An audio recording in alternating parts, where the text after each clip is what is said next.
Om Swastiastu.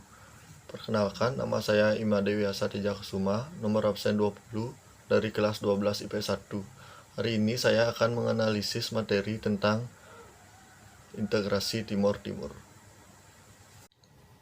Integrasi Timor Timur. Integrasi Timor Timur ke dalam wilayah Indonesia tidak terlepas dari situasi politik internasional saat itu, yaitu Perang Dingin di mana konstelasi geopolitik kawasan Asia Tenggara saat itu terjadi perebutan pengaruh dua blok yang sedang bersaing pada saat itu, yaitu blok Barat Amerika Serikat dan blok Timur Uni Soviet. Di Timor Timur muncul tiga partai politik besar yang memanfaatkan kebebasan yang diberikan oleh pemerintah Portugal. Ketiga partai politik itu adalah yang pertama União Democrática Timorense atau UDT, Persatuan Demokratik Rakyat Timur, yang ingin merdeka secara bertahap. Untuk tahap awal, UDT menginginkan Timor Timur menjadi negara bagian dari Portugal.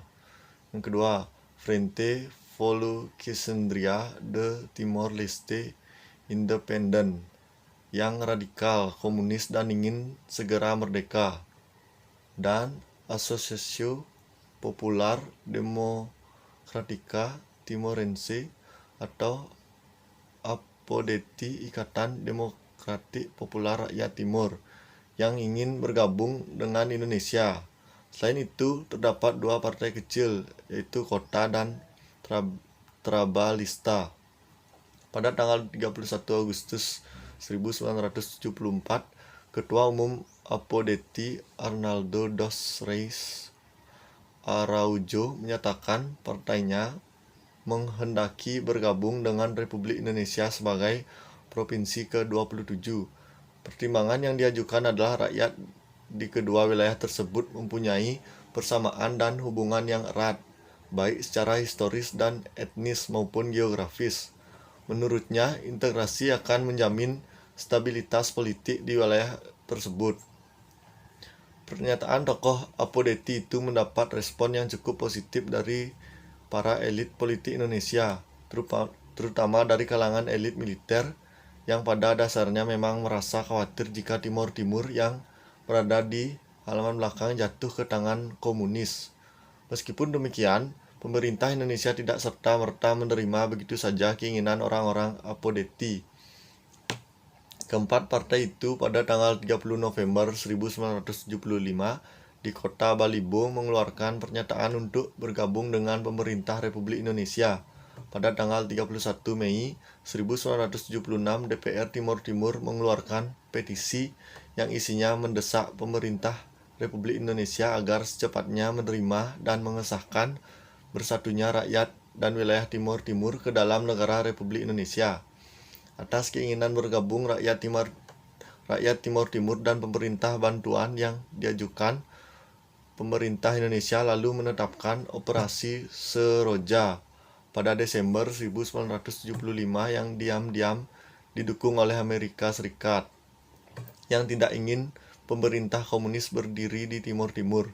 Pada masa itu, Perang Dingin antara AS dengan Uni Soviet yang komunis memang tengah berlangsung.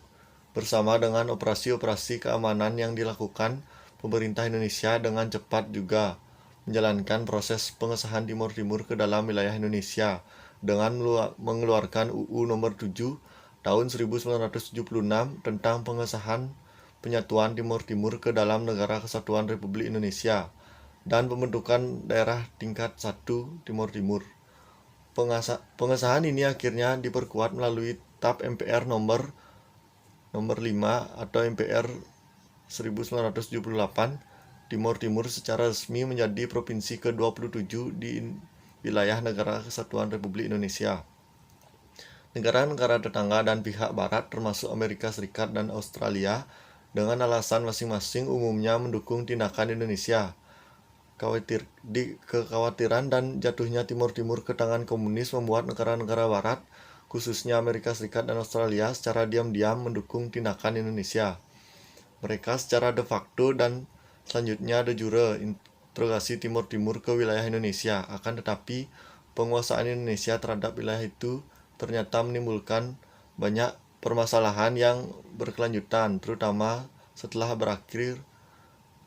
berakhir Perang Dingin dan runtuhnya Uni Soviet.